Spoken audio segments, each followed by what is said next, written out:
कर्नाटक में विधानसभा चुनाव के मतदान के लिए अब केवल 5 दिन बचे हुए हैं। सभी राजनीतिक दल वोटरों को अपने पक्ष में करने के लिए लगातार ताबड़तोड़ रैलियां और रोड शो भी कर रहे हैं। भाजपा की तरफ से खुद प्रधानमंत्री नरेंद्र मोदी चुनाव प्रचार की कमान संभाले हुए हैं, तो वहीं कांग्रेसी कुनबा भी अपने दल बल सहित कर्नाटक के दंगल में उतरा है। खास बात यह है कि इस चुनाव में कांग्रेस के नेता भारतीय जनता पार्टी की चुनावी रणनीति की काट निकालने में तनिक भी देर नहीं कर रहे हैं। बात अगर गुरुवार की करी जाए तो गुरुवार को शोरापुर की रैली में कांग्रेस के अध्यक्ष मल्लिकार्जुन खड़गे बिल्कुल प्रधानमंत्री मोदी के फॉर्मूले में ढलते हुए दिखाई पड़े हैं। उन्होंने लोगों के सामने न केवल मोदी का नाम लिया बल्कि ये कहते हुए नहीं झिझके कि मुझे भी उसी तरह वोट दो जैसे गुजरात विधानसभा में लोगों ने मोदी को वोट दिया था। मोदी जैसे गुजरात के बेटे हैं वैसे ही मैं कर्नाटक का बेटा हूं, आप मुझे वोट दें। कर्नाटक विधानसभा चुनाव कांग्रेस अध्यक्ष मल्लिकार्जुन खड़गे के लिए किसी अग्नि परीक्षा से भी कम नहीं है।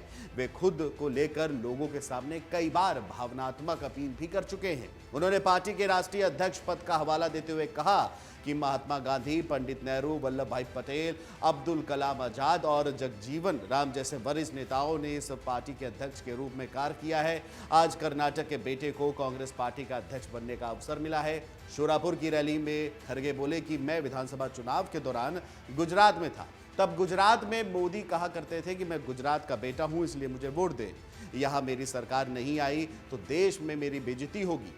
गुजरात की जनता ने मोदी का समर्थन किया और भारतीय जनता पार्टी ने सरकार बनाई। मैं कर्नाटक का बेटा हूं, मैं पिछले 50 सालों से इस क्षेत्र से निर्वाचित होता आ रहा हूं। अब आपके आशीर्वाद से मैंने कांग्रेस पार्टी के अध्यक्ष का पद ग्रहण किया है। दूसरी तरफ कांग्रेस महासचिव प्रियंका गांधी वाड्रा ने भारतीय जनता पार्टी के वार की काट निकालने में देरी नहीं कर रही। प्रधानमंत्री मोदी ने जब एक रैली में कहा कि किसी ने कांग्रेस द्वारा उन्हें दी गई सभी गालियों की एक सूची बनाई है।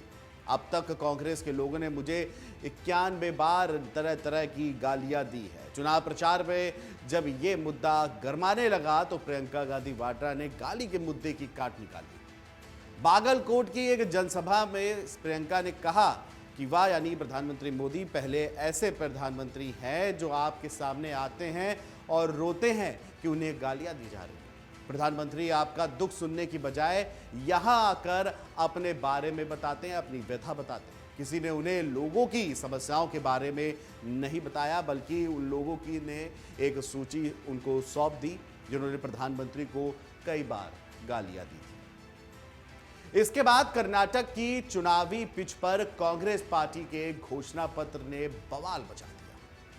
कांग्रेस के इस घोषणा पत्र में बजरंग दल की टिप्पणी को लेकर जब भारतीय जनता पार्टी ने राहुल गांधी सहित पार्टी के दूसरे दिग्गज नेताओं को निशाने पर लिया तो प्रियंका गांधी वाड्रा ने भी सामने आके मोर्चा संभाला।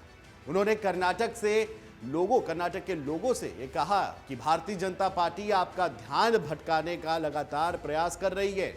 उन्होंने लोगों को कहा कि लोगों की तुलना अर्जुन से करते हुए कहा कि अर्जुन का ध्यान अपने निशाने से बिल्कुल नहीं भटकता था।